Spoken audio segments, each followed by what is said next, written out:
Good morning, ladies and gentlemen. A very warm welcome to the masterclass, The City That Never Sleeps, Cities of Tomorrow. You are requested to please put your mobile phones on silent mode and turn on the Bluetooth and briefly open the GES 2017 app to make use of its interactive features. This masterclass will address what will the cities of tomorrow look like. Panelists will discuss whether they can be sustainable and what threats and opportunities are available as cities become smarter and get on the digital grid.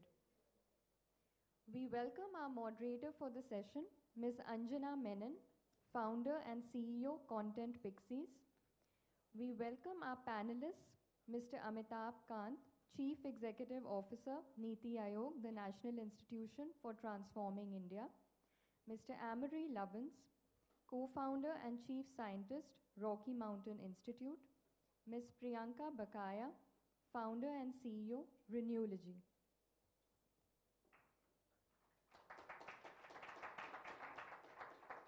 I request Anjana to please take over from here. Thank you. Thank you for the introduction.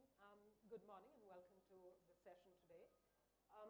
When the term smart cities was first coined, most people thought it was going to be about ICT communicating better communication between cities, faster communication with the citizens. But as technology has evolved, the smart city itself has become a completely different concept. It's about a city that is more sustainable, has fewer carbon emissions.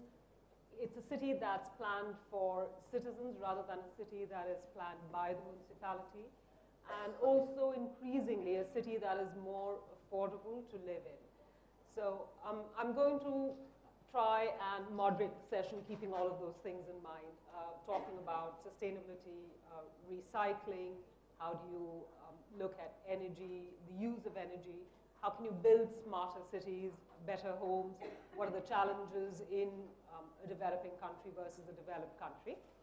I'll go through our panelists. Of course, they don't need any introduction. They're stalwarts in their own field of work.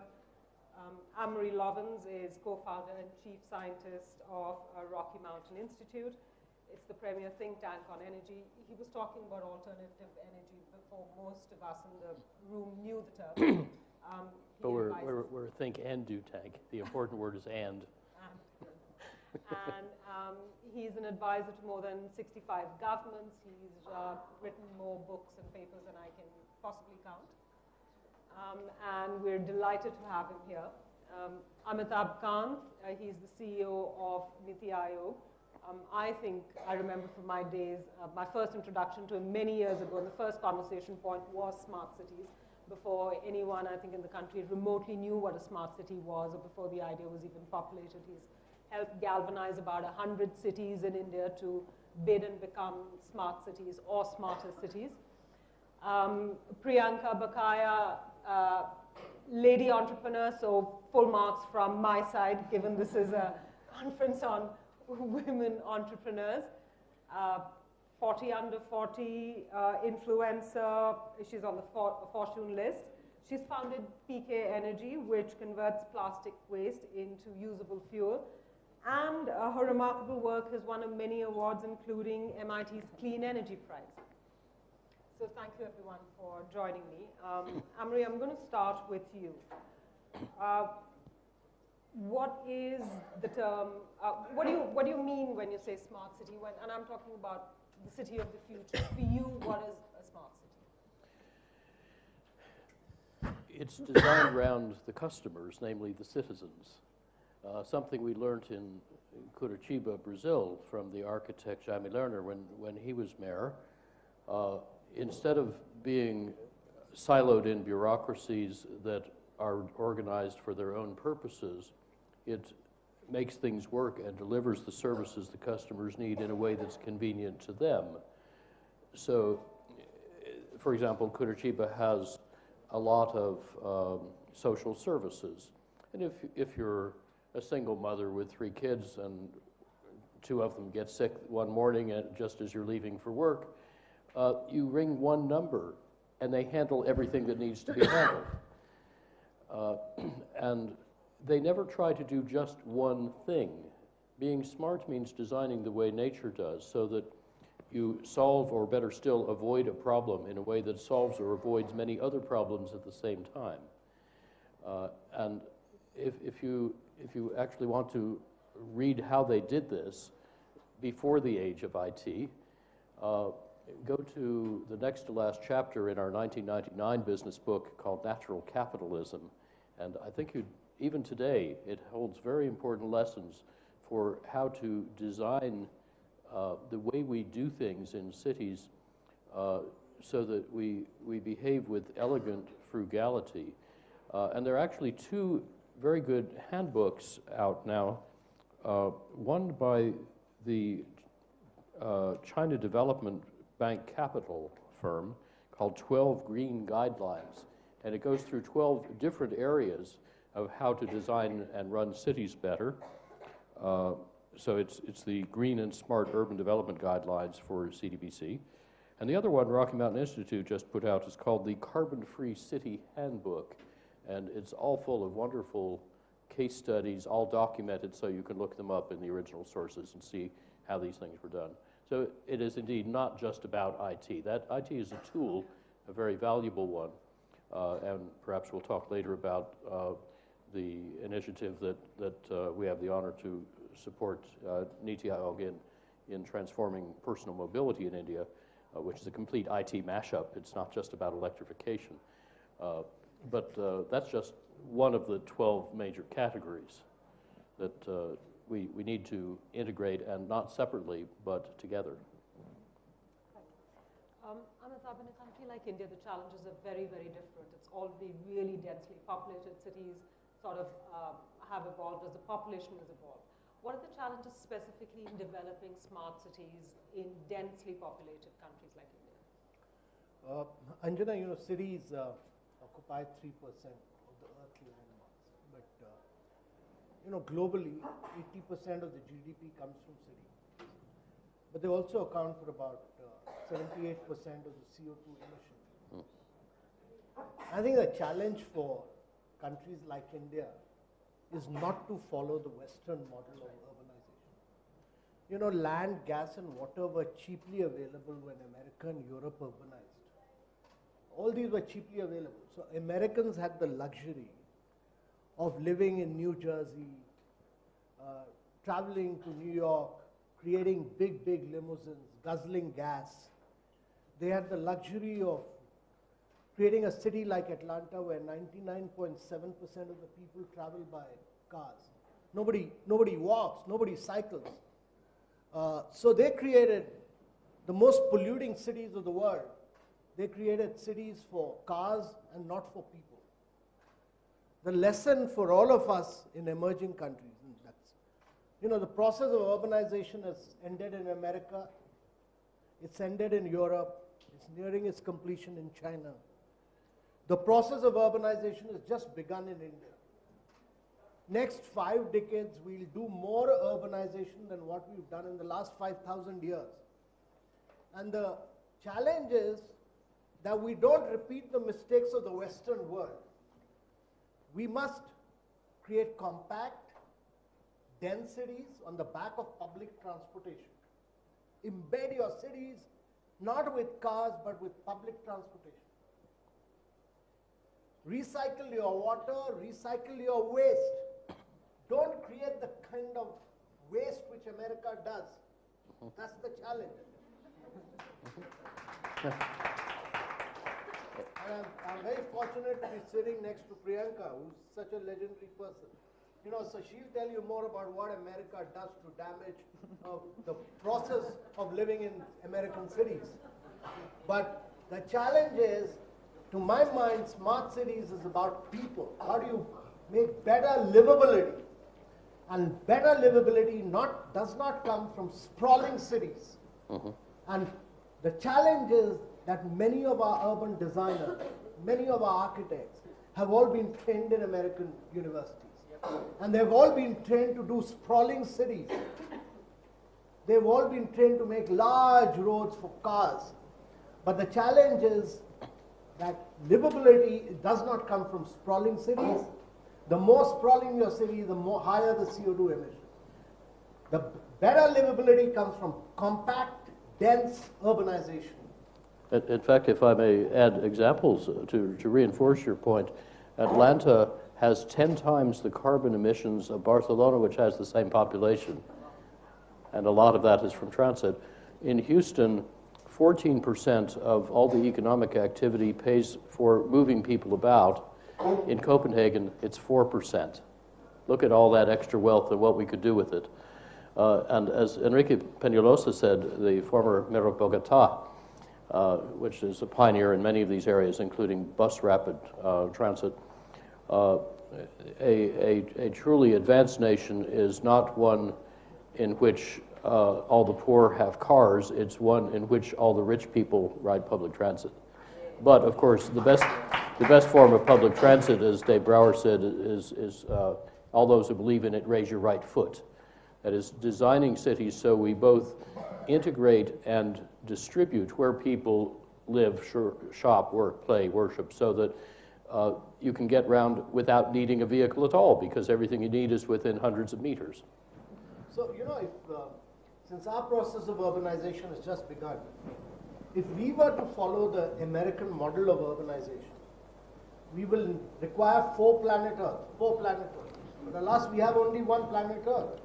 And therefore, India needs to do a very innovative, very sustainable process of urbanization, which is what our smart city movement is all about. It's people-centric, it's public transport-centric, it's recycling-centric, it's water recycling-centric, and that, to my mind, makes it a far more livable concept. So, what the countries like India should do? Unlearn everything that America has taught. Gandhiji already said it, that he was asked what he thought of American civilization. He said, I think it would be a very good idea.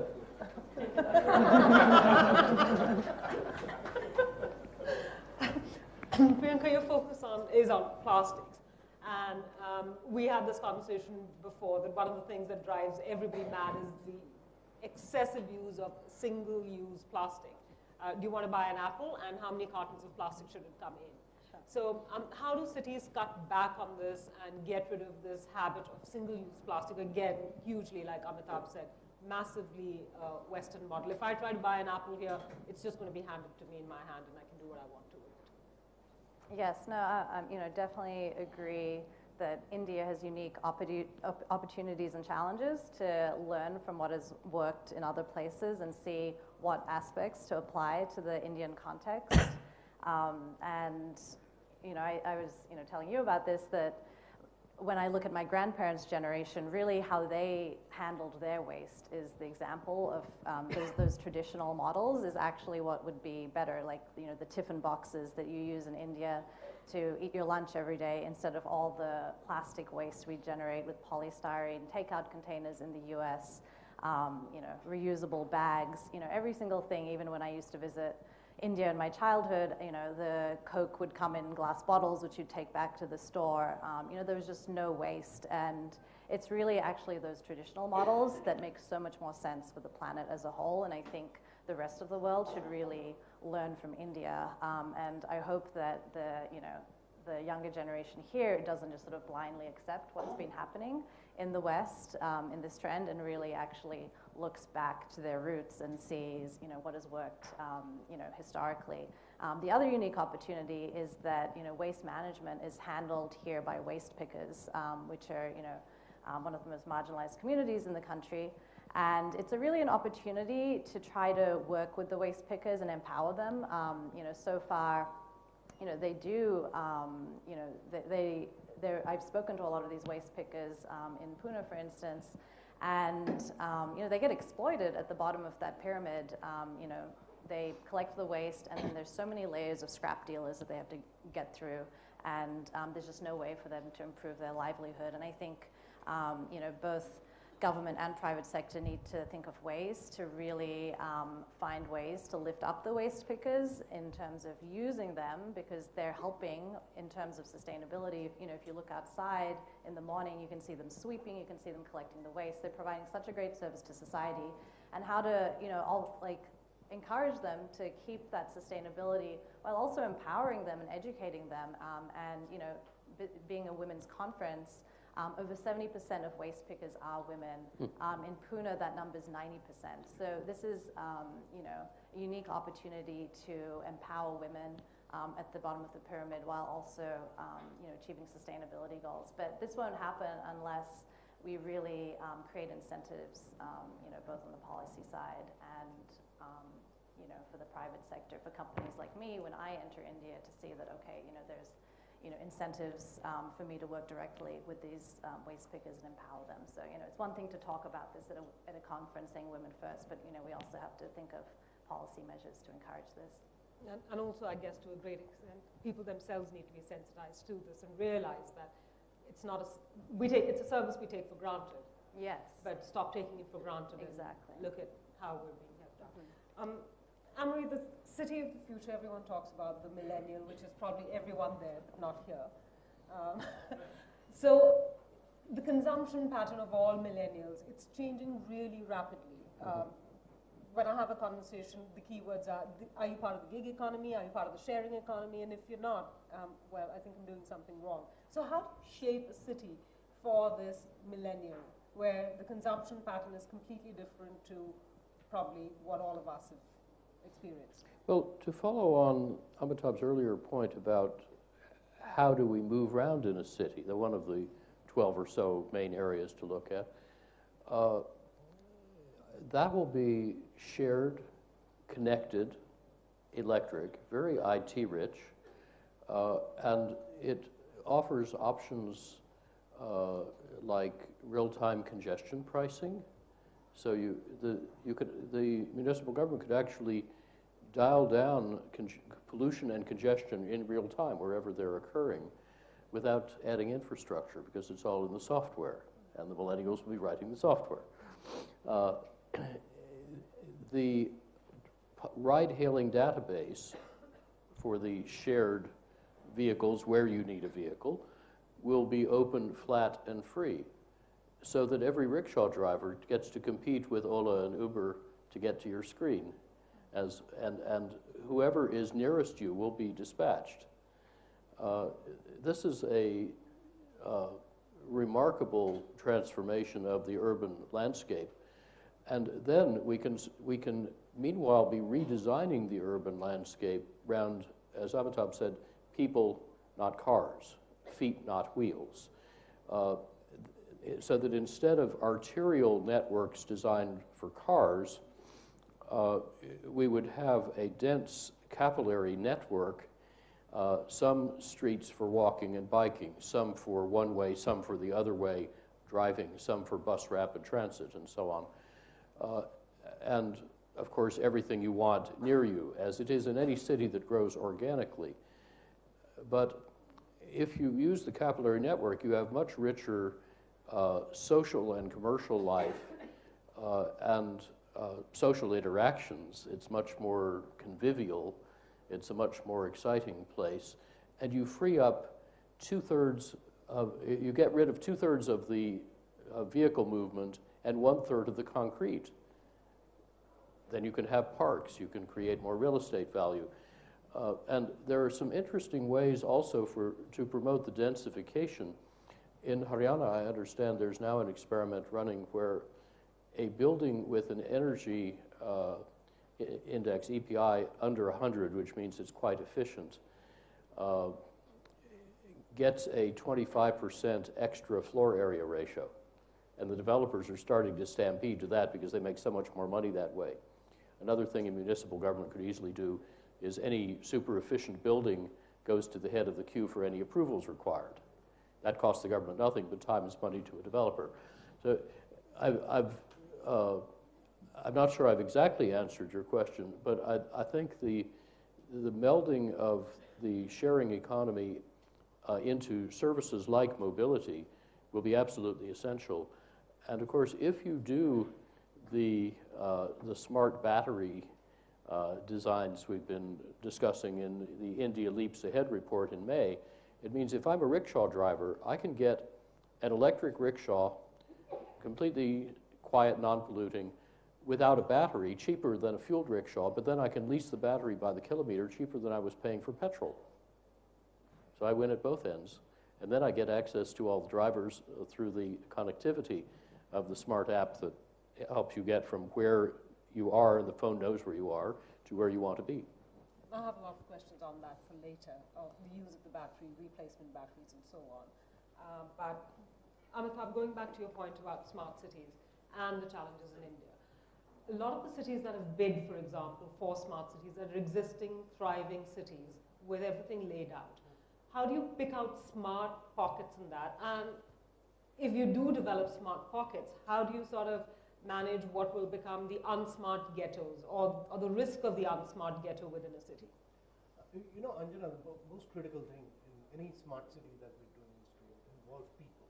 You know, you can do any kind of IT, you can do any kind of roads, you can do any kind of infrastructure, but if the people are not smart, you can't take the city along.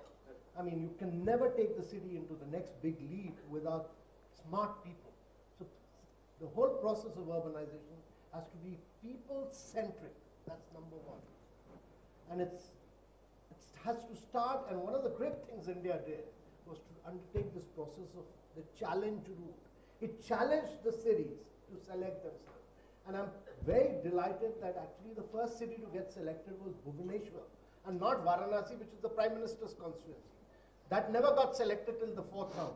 But the great thing was that even today, I flew into Bhubaneswar a week back, where the auto rickshaw driver and the taxi driver, they all say that they are taxi drivers of the smart city of Bhubaneswar.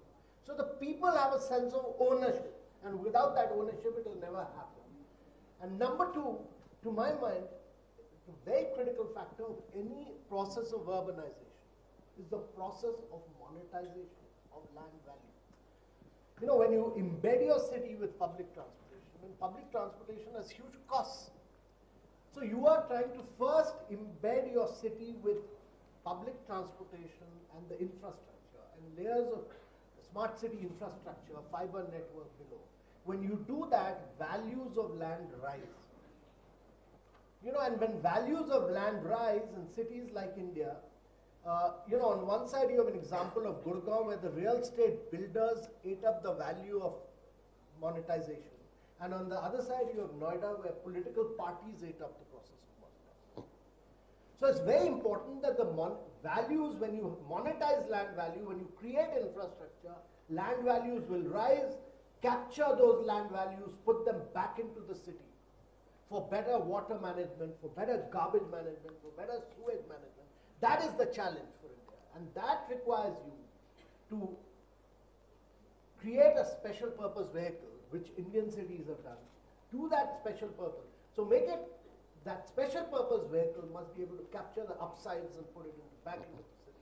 And the challenge is that, so 3 things: make it people-centric, make it public transport-centric, make it recycling-centric, and fourthly, capture the upsides of the process of urbanization.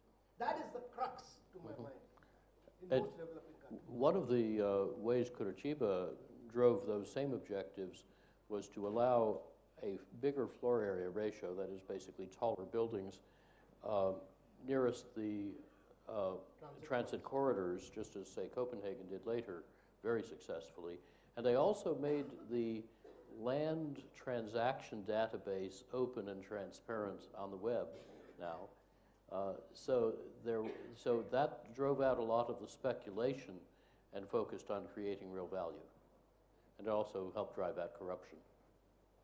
You know, but to what extent do people who are not living along the public corridor, who are, say, living on the periphery, how do you sort of manage their expectations? Curitiba has 11 bus companies, all profitable last I looked, that offer cheap mobility, and the objective in designing the whole transit system was that you have more time at home with your family rather than stalled in traffic in a crowded bus. So they simply pay the bus companies not for how many people they carry, but for how many kilometers of route they serve. So they have an incentive to spread out and serve the entire community equitably. It works beautifully. And then with the bus rapid transit, which is like a metro system, congratulations to Hyderabad, but it's at about 5% the cost. It's like a surface subway. You can have, well, it's really a remarkable system. Uh, the, the bus pulls up every minute in rush hour, and big doors open, and people go in and out to the platform where they've already come in and paid their fare, and it's a big glass tube. Actually, I spent a day riding around the system. There was only one minor instance of vandalism in probably 100 stations I looked at, and it was already being fixed. And I noticed also people could easily get round the system because of the main terminals. They could go in round the end without paying the fare. Nobody did. There were no guards. Why? Because they knew they got value from the system. It engaged civic pride, and they all wanted to support the system even though they didn't have much money. This is this is a city that happens to have a lot of car assembly plants, and the employees get a big discount.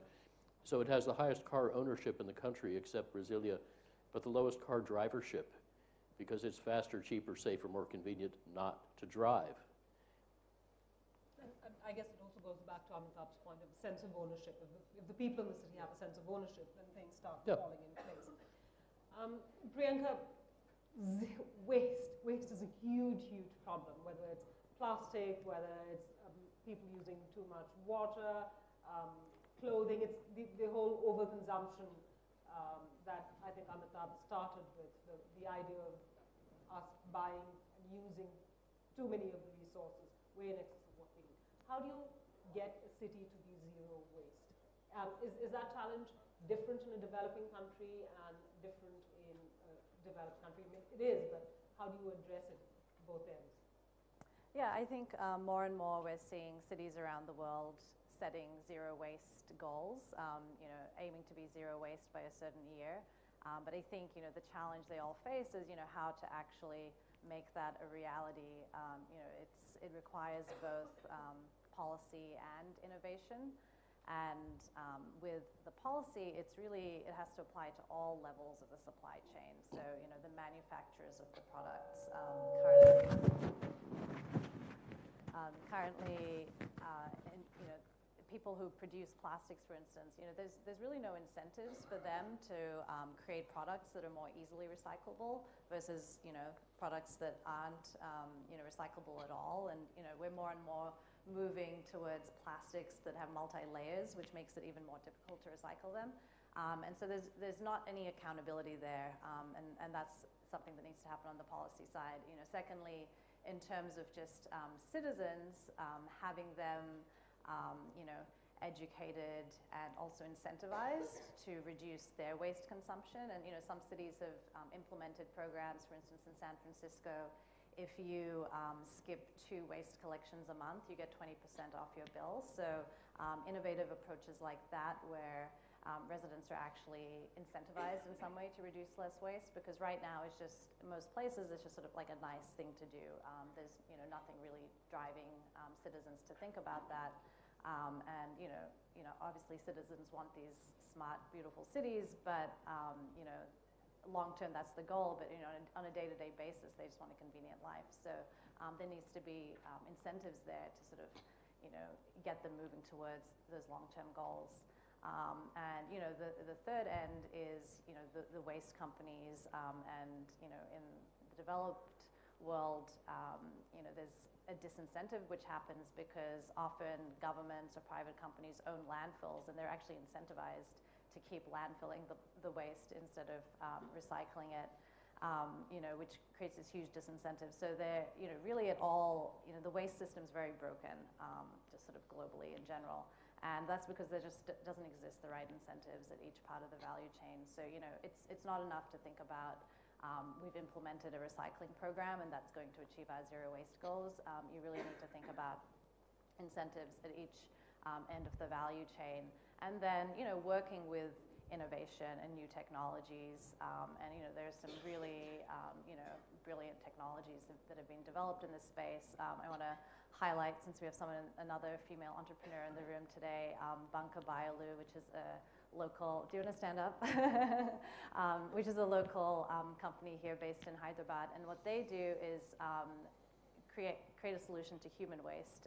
And so sanitation services provided for the bottom of the pyramid, so the toilets are able to take that human waste and create products such as biogas and fertilizers from it. So you're creating a solution to the waste while also providing a sanitation service and creating an energy source. And when you think about sustainability, you have to think about not just waste but energy, air pollution, emissions, and solutions like that are really sort of the solutions that are going to take India forward and globally forward. So, yeah. In Curitiba,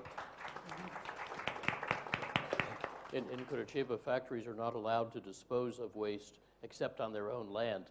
So they have a very strong incentive not to make it, to design it out. I was once going around the back of a store with the CEO of Walmart, the retail giant, and he was noticing a great deal of packaging about to be hauled away, and he realized he'd paid for it twice, once to buy it, once to dispose of it. He asked what should I do about this? I said, I think you should put it on the lorry going back to your suppliers and tell them, I'm not going to pay for this next time, figure it out, get rid of it. And they did.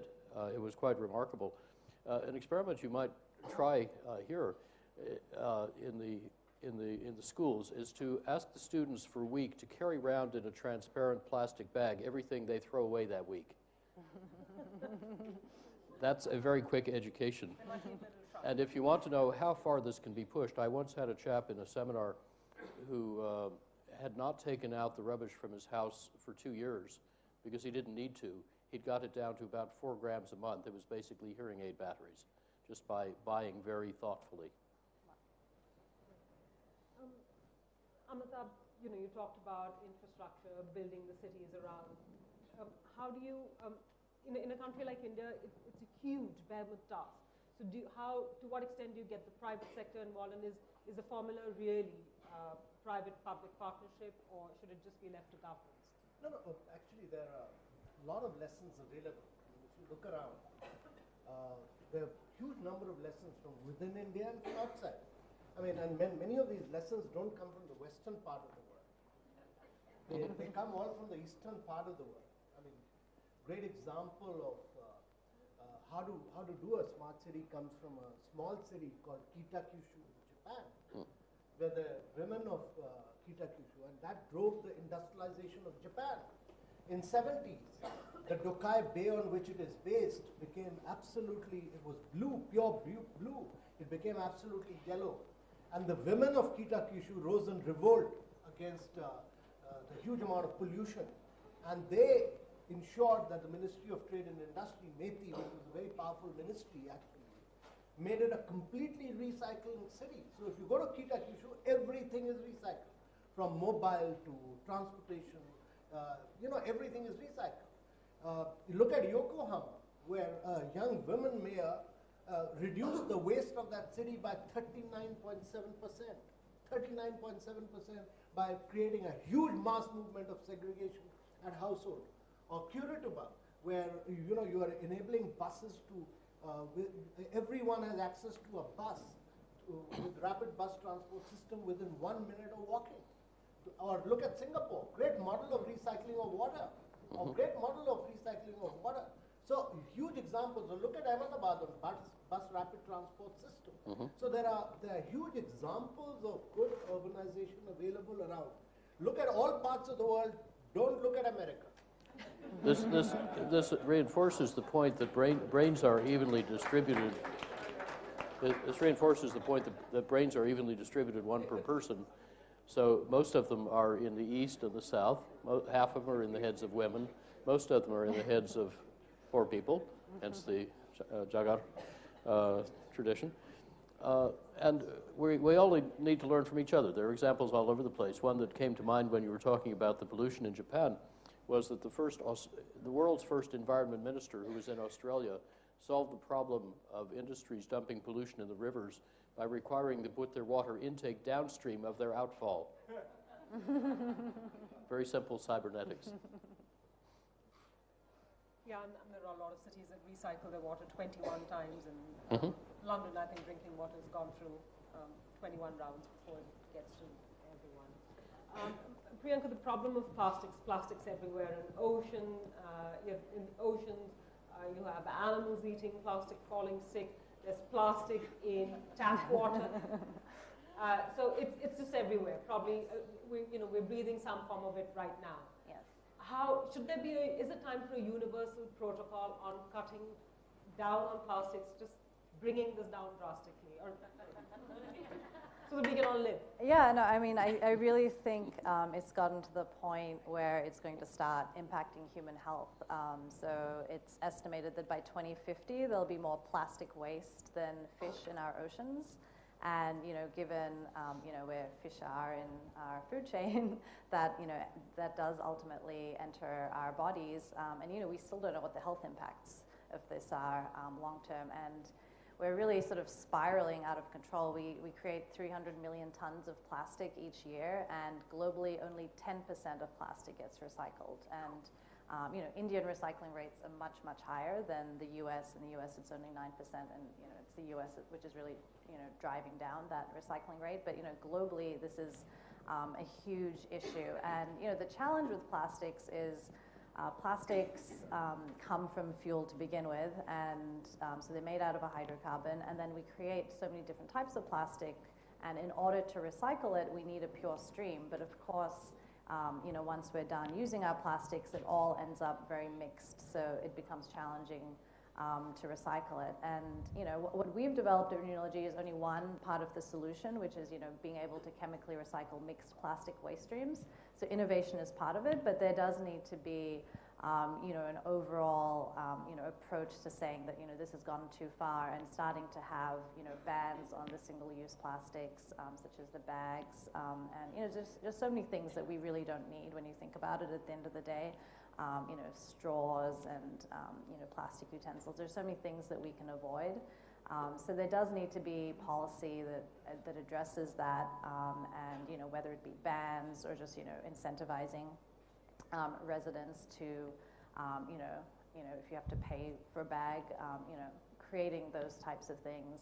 I really liked that idea of carrying around a plastic bag with all your waste for a week. We've actually done something similar at Renewalogy where we do waste zero challenges, and we give people a glass mason jar, and we tell them try to limit your your overall waste to this jar over 4 weeks, or they can choose how long they do the challenge, and that really makes you think about how much waste are you generating, and makes you really accountable, and thinking about your choices when you're buying the product, and also what you're doing once you finish using a product. And I think our sort of modern, convenient lifestyle, we've just prioritized convenience over everything else, and we need to start having incentives in place to start focusing on making sure our planet doesn't go out of control with all this plastic that we're creating.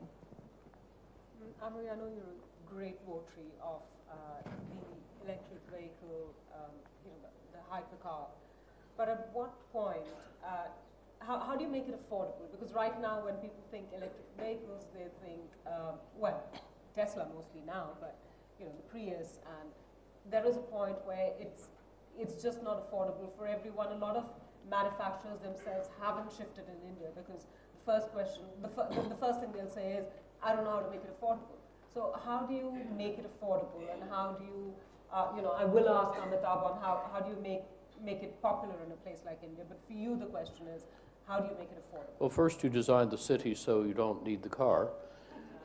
And indeed, many young people in, for example, San Francisco, but in much of my country and in Europe, no longer aspire to own a car. It's cheaper and easier not to have one. You can, after all, enjoy a great meal without owning the restaurant. And this second biggest household asset in the United States sits idle 95% of the time. How stupid. It just occupies space. It takes very expensive parking. Actually, it needs 3 parking places, one at home, one where you work, one where you shop. Good Lord. What a use of land. So design it out, first of all. Second, use other modes, including walking and biking. Third, if you do need a vehicle, share it. And that way you get very high asset utilization, which strongly favors, by the way, electric traction, because then the saving on the operating energy and maintenance quickly overwhelms any initial higher capital cost, and that premium capital cost will go away in not many years now, especially with the ambitions that the government of India is driving through our collaboration. Then, of course, there are technical things you can do to make the vehicle cheaper. One that I'm particularly fond of is to take out weight, and this need not compromise safety because you can use extremely strong light materials.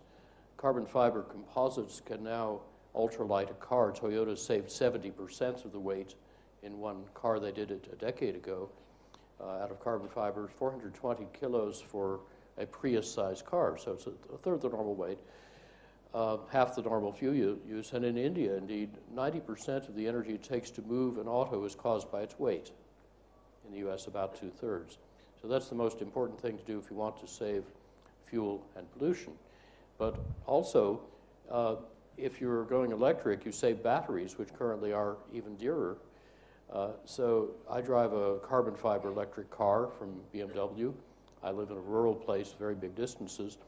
And it turns out the carbon fiber is paid for by needing fewer batteries, which then recharge faster. Everything gets better when you take out weight. Henry Ford said that weight is only useful as a steamroller, and he was right. There are now manufacturing processes, including one we developed and sold into the supply chain, that can do a 2x2 meter complex carbon fiber structural auto part in 1 minute, and it's paid for by smaller propulsion system and by much simpler automaking with 80% less capital. So you take out the body shop, you take out the paint shop, the car becomes affordable. But better still not to need it, or if you have one, not to drive it, because we designed the city properly around people and feet.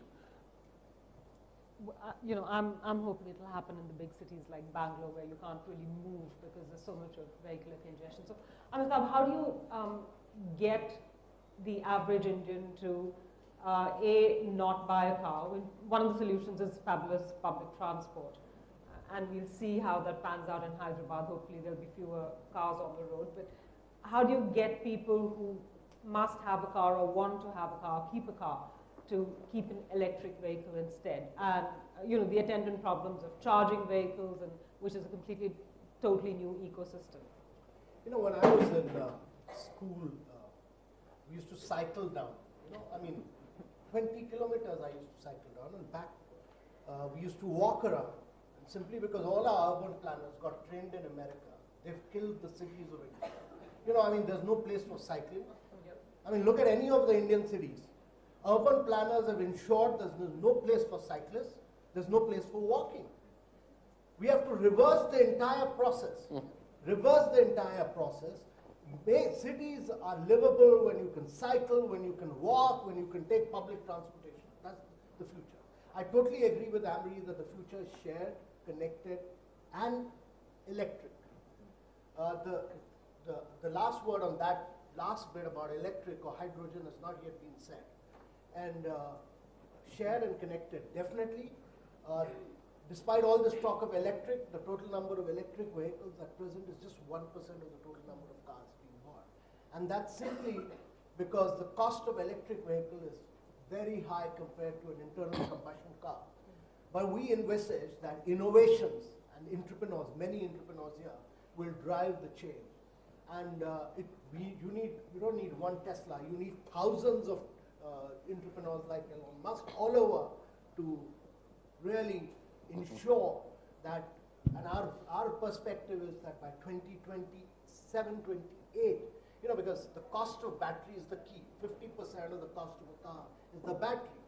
And by 2028, the cost of battery would have fallen from $273 kilowatt hour. That is what it is right now, to about 73 kilowatt hour. And if India makes a breakthrough, then it will fall even lower. So once the cost of battery really falls, by 27, 28, the cost of an electric vehicle would be on par with the cost of internal combustion car. And that is the point when actually demand for electric vehicles will, because India is essentially a very globalized marketplace for automobile and auto components. We have all international players here. So whatever happens internationally will have a huge impact on the Indian market. You have all the major players.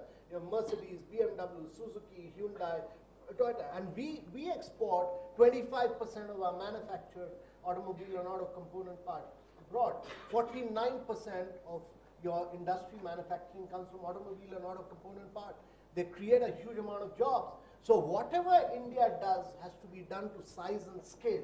It has to be done not for the Indian market, but for the global market.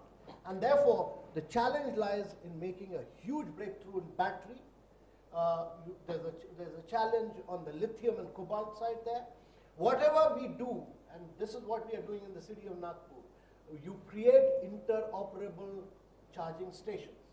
Don't create monopolies. America has created monopolies. Break them.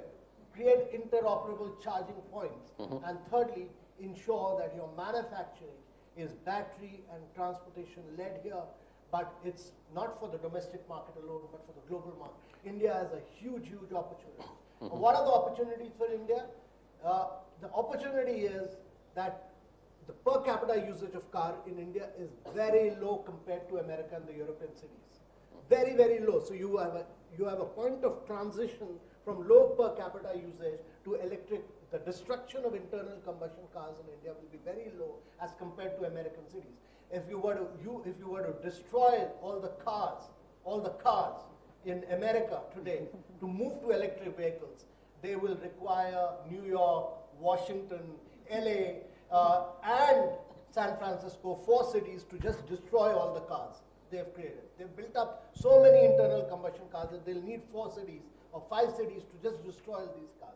So therefore, the per capita usage is very low.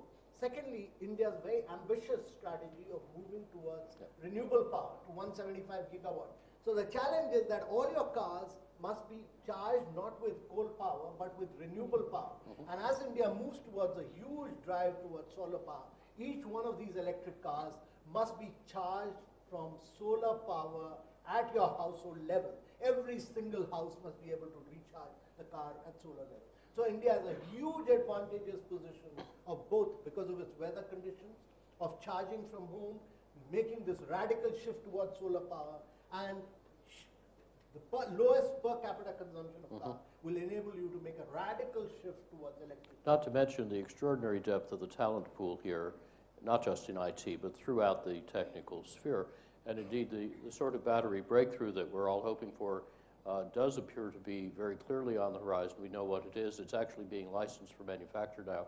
And we just put out 2 reports together last Wednesday, one on how to have a made-in-India battery strategy to capture most or ultimately perhaps all of the value here, and the other on overcoming the initially higher capital cost of electric vehicles with a policy similar to the one at the core of Norway's policy suite that took that 1% electric vehicle fraction in new sales up to 1/3. It's 50 times the US share. And the policy is called a fee-bate, a cross between a fee and a rebate. So if I go to buy a new vehicle, I pay a fee or get a rebate, which and how big depends on how efficient it is. You can make it revenue neutral, you can make it size neutral, you can make it very profitable for the industry as well as for the consumer. But the consumer then will be able to apply a social, not a private discount rate, which means they'll look at the full life cycle fuel saving of the vehicle when making the purchase decision, not just the first year or 2. So that aligns public with private interests. It's a very powerful policy. And we are working on support papers now on things like the charging infrastructure, the interface with the grid, and so on, so that the cars become assuredly not a grid risk or liability, but a grid asset to help the discoms. Priyanka, it's very clear that fossil fuels are not going to be fashionable in future. What you're doing is converting plastic waste into fuel. Where all can this fuel be used? And is it as effective as conventional fuel and can be used for the same range and variety of purposes? Sure. So plastic comes from fuel. So obviously when you break it down into its basic building blocks, you get a fuel out of it. And the push away from fossil fuels, it would be great to find substitutes to how we, currently make plastics. But, for now, as, we have 300 million tons of plastic out there, there needs to be something to address that, which is, why we developed the technology we have at Renewlogy to take it back to fuel. And the fuel that we get at the end of the process is, basically a product that's already been through the refining process. So it's cleaner than conventional fuel, which you get out of the ground. There's no sulfur and other contaminants in there.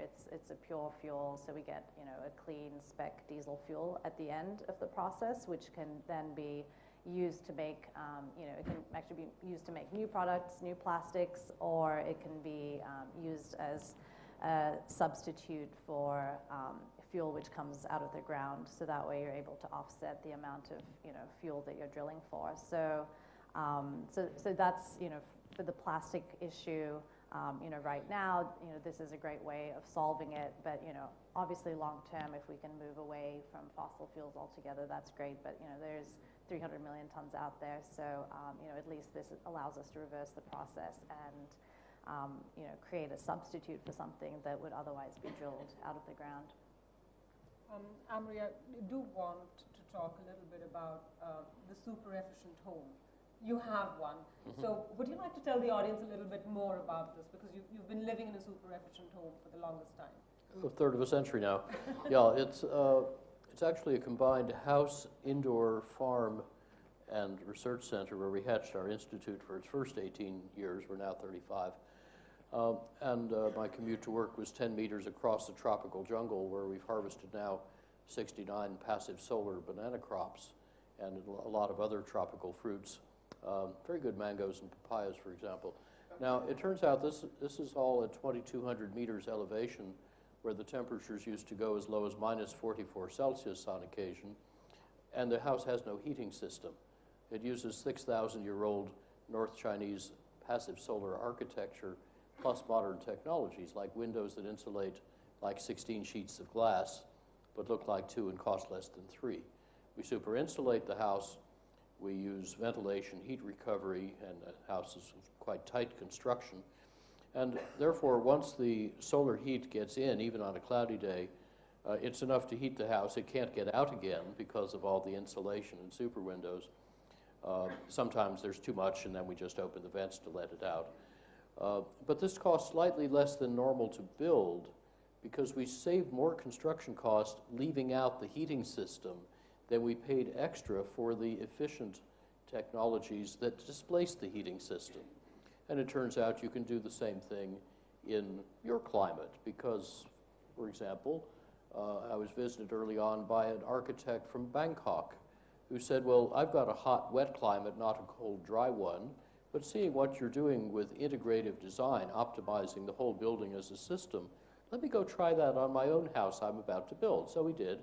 He saved 90% of the air conditioning. It's more comfortable, and it has exactly normal construction cost.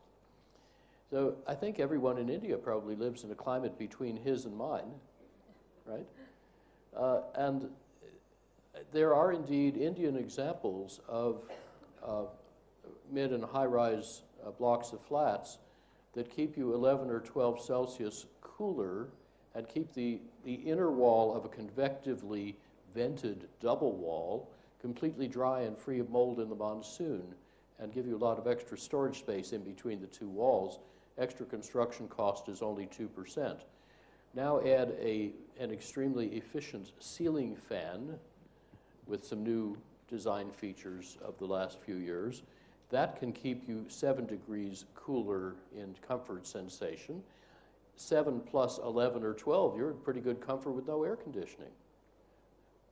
And indeed, a competition is being formed, and there are several, actually three such things we now know of, to promote extremely efficient thermal comfort in India, based in India, with great economics. But that means not just a better air conditioner, although yes, we can quadruple or so that efficiency. But also, there are a lot of other technologies you can use to keep cool, and the most important ones are in building design and in delivering comfort to the person not to the building. I once asked my hostess in Tokyo, why don't you heat your house? She very sensibly said, why should I? Is the house cold? The house has no nervous system, no comfort sensation. The people do. So we should deliver comfort to the people as we deliver task lighting on our desk. And indeed, in my own office, the temperature in the building is within a couple of degrees of 21 all year. It's another passive, net positive, all passive building, you know, no heating or cooling equipment. But we have hyper chairs with 3 little silent computer fans and a couple of electric car seat heaters, all run off a lithium battery pack. You adjust it to your individual requirements. And the space could be anywhere between less than 18 and 30 degrees, and you'd still feel perfectly comfortable in that chair. Now our building has 11 ways of keeping you cool, 10 ways of keeping you warm. None of them involves blowing hot or cold air at you. But if you do this right, the building costs the same as normal to build, just like European passive buildings, plus or minus 2 percentage points from normal construction cost. Much better comfort, no emissions, you're not stealing from your kids.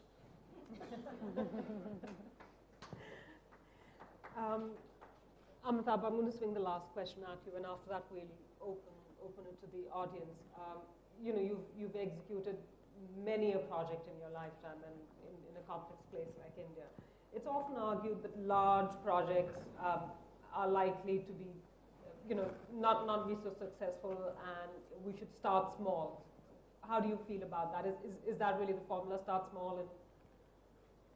You know, the first time I met Amri was when Mr. Narayan Murthy told me about him. You know, Narayan Murthy of Infosys. He'd helped them to save 40% of their electricity in their headquarters, in the Infosys unit or something. And we started working with him, and I told Amri, why are you wasting your time in the United States of America? You know, Rocky Mountain Institute in USA. I mean, Americans have the greatest number of innovators like Amri and Priyanka, but they have no challenges. You know, there are no problems. So, you go to Silicon Valley. I mean, the highest number of, greatest density of innovators with the least number of challenges and least number of problems. So I told, I told Amri, you relocate to India, because the challenges are in India. You know, I mean, you have challenges of providing water which is free from fluoride and arsenic-free water to your citizens. You have challenges of providing seed and fertilizer to your farmers based on real-time basis, looking at weather and soil conditions. You have challenges of you know, waste being converted into energy. So many challenges. And if you're able to find solutions for 1 billion people of India, you're actually finding solutions for the next 7 billion people of the world to move from poverty to middle class. And that is really the challenge of the world. You know, finding solutions for the 7 billion people. So my view is that both Priyanka and Amri are wasting their time in the United States. They should relocate to India. We are hoping to set up an office here. Priyanka, make sure you get a joining letter before you leave. Okay. I'm now going to open this to the audience. May I please request that you identify yourselves and ask the question. I think women first, so the lady at the back, please.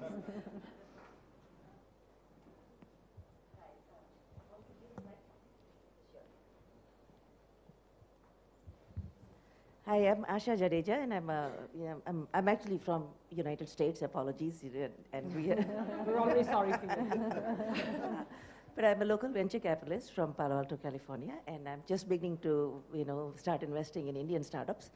And first of all, I want to just, say to the entrepreneurs and to all of you that India has become a rocket ship. It's going through the roof, and I'm actually, my degree is in, closet degree is in civil engineering and urban planning. I'm an urban planner.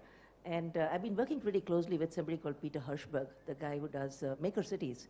And what I've just stumbled upon is that the way Indian entrepreneurs are thinking is it's actually community first. And this is a model that is I have never seen it before in any part of the world as far as entrepreneurship goes. I'm seeing that Indian entrepreneurs are really adding community as a critical element in their solutions, startups or any technologies that you're thinking of. And this is something that's very indigenous to perhaps to the Indian way of thinking. I'm from Ahmedabad, where we have the pole structure in the urban, maybe everybody is familiar with it, but we have the poles that were initially developed for the purpose of community and for commerce, actually. And I was wondering if, as we go forward, if in India we have, from policy perspective, we have a sort of, some kind of an imperative to maybe look into some of these older structures to see if there is some wisdom that we can gain from that as we look at urban solutions, all for batteries, for everything, Absolutely right. And while we're doing this, let's do deep retrofits on a lot of the more energy-intensive buildings. Our best in the U.S. so far, with a half-century-old, very difficult big government building, was a 70% saving cost-effectively. And indeed, all the skills exist in India to do that. You mentioned Infosys. Rohan Parikh's team there built 15 lakh square meters of offices, which got to EPI 66 compared to 250, 350 for most of the existing ones.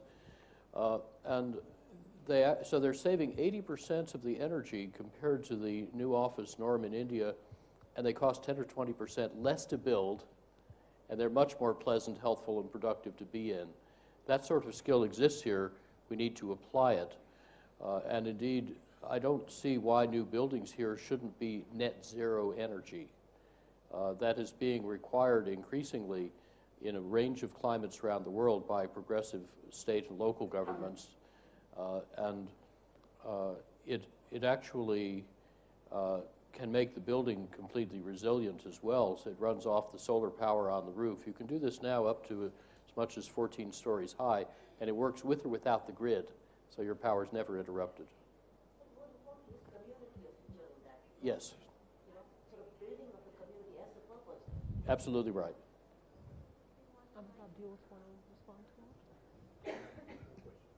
Hello, good morning. Sorry. Good morning, panelists. I think I'm an entrepreneur. I'm into electric vehicles. We made battery-operated two-wheelers and three-wheelers out of Coimbatore. So, Priyanka, we just wanted to tell you that we were the first ones to implement a system where garbage collection is done by women. Training has been given, and it's been completely done on battery-operated vehicles, and the model has been sustainable. The only challenge that I'm going through right now is that we are not able to scale beyond that pilot that we have done. And we've got a lot of resistance in the government to be able to push this policy ahead, because the Tamil Nadu state don't have an EV policy. That's one challenge. So I don't know how NITI Aayog can help us to be able to influence the government to be able to take this EV initiative seriously. That's number one. And number two is that we are completely a women-run company, manufacturing company, 30% women workforce. And we wanted to ensure that a lot of technologies are done from engineers from tier 2, tier 4 towns. And one of the biggest problem in electric vehicles is the power electronics component, which is all largely bought out. So I just wanted to suggest NITI Aayog that we should just call back all the power electronics professionals all over the world, Indians who have gone back to other countries, invite them back. And I think we should focus on technology and innovation, because it's going to be software that's going to be driving hardware.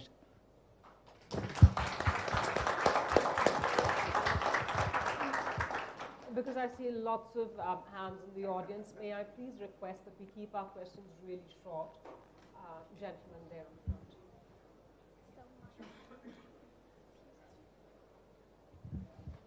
front. A question each. Suhail Al-Ghusaybi from Bahrain. A question each for a panelist as quickly as possible. First of all, Amitabh, you're awesome. I love your attitude. Thank you. A question for you. I'm just glad I'm not American in here right now. The question for you, sir, is we in the private sector, what can we do? We don't drive policy. How can we push towards sustainable cities?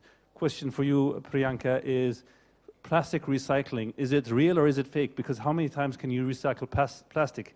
It still stays as part of the 300 million tons out there. And finally, Amri, the question for you, sir, if you can speak briefly about lithium. Is it available? Is it sustainable? People talk about there not being enough lithium in the world. There's not a lithium problem. Okay.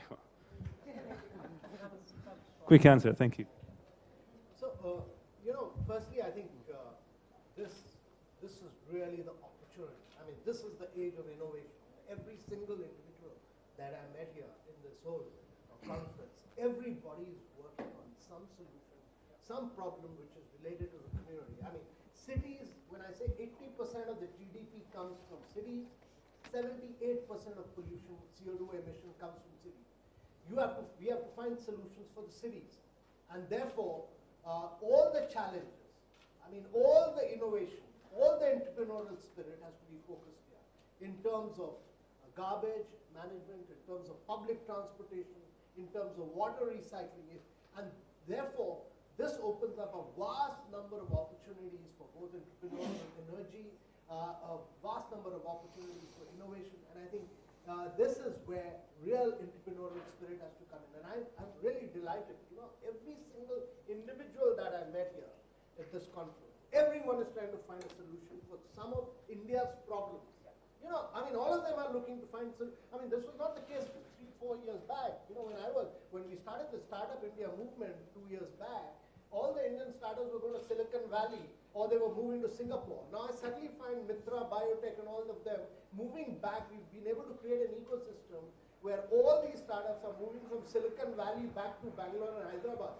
We're finding all of them finding solutions to the problem of India in education, in health, in social innovation. One Indian girl has been able to teach 9 million Indians how to speak English in 1 year. No school, no college has been able to do it. Look at Mitra Biotech. Look at Mitra Biotech, what they've done. I mean, they've relocated from Silicon Valley for personalized cancer care work in Bangalore, or Consio Medical. I was not aware that 100 million people suffered from issues of stool management. And Consio Medical has made a massive breakthrough in that area, providing huge solution, and all their adapters being accepted by all the medical institutes across the world. Or look at Baiju. You know, I mean, Mark Zuckerberg is invested in his educational startup. So all the challenges are here. You have to find solutions for India here. And if you find, I mean, greatest opportunity is in this land here now. And you have to find solutions for all the problems that we are finding. And that is the way to lift people above poverty lines. The next 7 billion people provide you the opportunity. It's not the 1% people, the wealthy people living abroad in the western part of the world. It's this part of the world which needs solutions. And if you are able to make a breakthrough, and we in NITI Aayog and in Government of India will create the ecosystem for you. So relocate from Bahrain also to India. A question, please, to Amitabh on shared mobility. He had a question for Okay. Yeah, well, just quickly on that, any type of recycling, there is some downcycling that happens. So, you know, really the mantra, reduce, reuse, recycle, you know, we need to think about how do we really reduce our consumption and reuse items and really see recycling as a last resort and not just think that, you know, we're able to fully complete the circle there. Yeah, okay. Next question. Okay, I'm not from the US. My question is... You made that a qualifier now. I'm from Mobileye, an Intel company. We're based in Jerusalem, Israel. And my question is with regard to shared mobility and electric vehicles. How do you see the role, and I'm asking about timetable and roadmap with regard to in-vehicle technologies. So I'm talking about ADAS, Advanced Driver Assistance Systems, collision avoidance, semi-autonomous and autonomous technologies. What role do these have? And I'm assuming that these are inevitable, whatever the case may be, including in India. So, you know, I'm a believer in shared and connected vehicles. I'm not a believer in driverless cars. Yeah. And the reason for that is that, you know, the nature of jobs is changing. The future of work is changing. And today in India, Ola, one of our startup entrepreneurs, has been able to create 900,000 jobs. 900,000 jobs.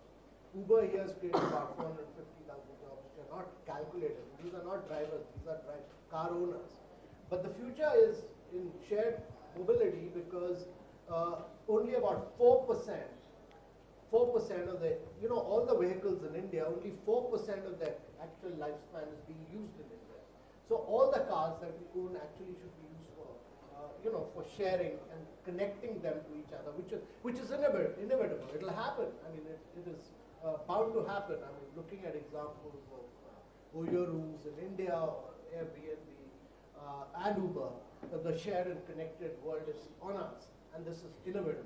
And soon you'll find that all the cars that are parked at home will all be used for sharing and purposes, because they'll all devices will get connected with IoT.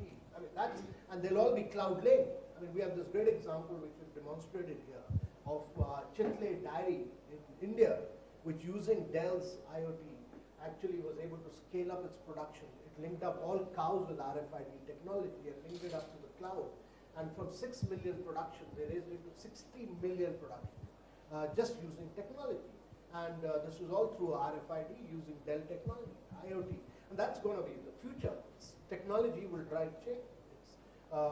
There'll be such a huge process of disruption taking place in this area, and the next public transportation will be the biggest area of disruption the world has ever seen in the next decade. I think we've run out of time. I have the mic. Can I ask a question? Well, okay, no. You might have to be a woman again. Woman first, and then the last question goes to a woman as well. So I thought we were talking about equality as well. Women first. Prosperity for all. That's my equality. I'm Shaila Rao Mistry, and I do come in peace. I was born in Hyderabad, I'm Telugu, but I do live in California, sir, so I'm sure you'll welcome me with open arms. My company manufactures, designs, innovates for aerospace, medical device company, JACO and STEM Institute. The reason I'm giving the background is this, that our focus for our human-machine interface, which goes into equipment that's millions of dollars, our focus is on the user, because the equipment and the device is only as useful as the ease of use for the user. So bringing the question back to us, what is your plan and what are the comments, or how do all of us bring the people's mindset to being able to work and move towards this compact city, recycling, all these aspects that we're talking about? How do we bring the people's mindsets to be commensurate with the technology? Because it comes down to the people. We look at Japan and we see how well that model of the mindset goes with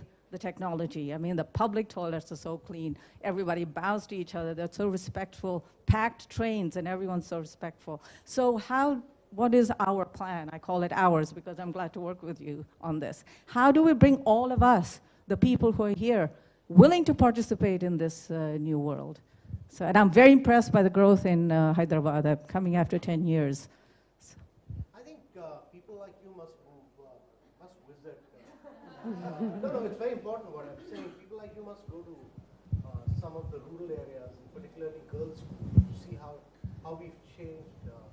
It's not about just construction of toilets that has been done. A huge movement around Swachh Bharat. This whole Swachh Bharat movement is not about construction of toilets. It's about the change of mindsets, about how the softer element is the more difficult element, changing mindsets, and how we ensure that all the toilets which have been built are well maintained and are regularly utilized. How, girls, their ability to go to schools, it has greatly enhanced their ability to go to schools, simply because we were able to provide toilets to women.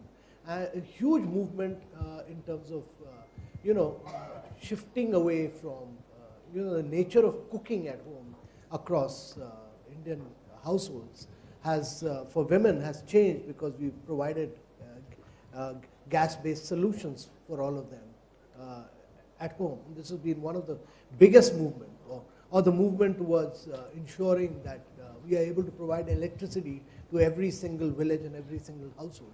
So huge movements across all these changes which has had impact. And now this whole movement about housing for all, about construction material, new kind of thing. So it's important that some of you go to areas where major changes have taken place, and it will be but in all these areas, the important thing has not been the hardware element, but the software element of changing the mindset. And this whole movement about Beti Bachao, Beti Padhao is what? It's about, saying that actually the girls are doing better than boys. And let me tell you this, in each one of these areas, look at the competitive exams in India. Every single competitive exam in India, the women are doing much better than the boys. Much better than the boys. So, you know, I studied in St. Stephen's College, which was an all-males bastion. When my daughter went there, by that time on merit, almost 89% of the students were girls. So the principal said that we should give 10% extra marks to boys to ensure that it remains a co-ed. You know, otherwise the girls will keep getting in. So, you know, the girls, as long as you keep providing opportunities, girls will do much, much better. You just have to ensure that consciously, and that's a huge onerous responsibility on all the men in this room, that we provide better opportunities for women. You know, and gender parity, if we consciously push for it, India will be a great country. And how are we going to reclaim our youth from the American ideology? What is the plan there? Plan is to do our things our way. Just don't copy the Western model. But that's happening, right? All No. by itself. That's why we're here. It's a very exciting time to be in India. Exactly. That's over here. I think that's a wrap for now. And those of you who have more questions, top tip, mob them as they leave the venue. So with that, I'd like to thank all my panelists. Amri, thank you so much. Amitabh. And thank you, everyone. Thank you, Priyanka. Thank you. Yeah, wonderful.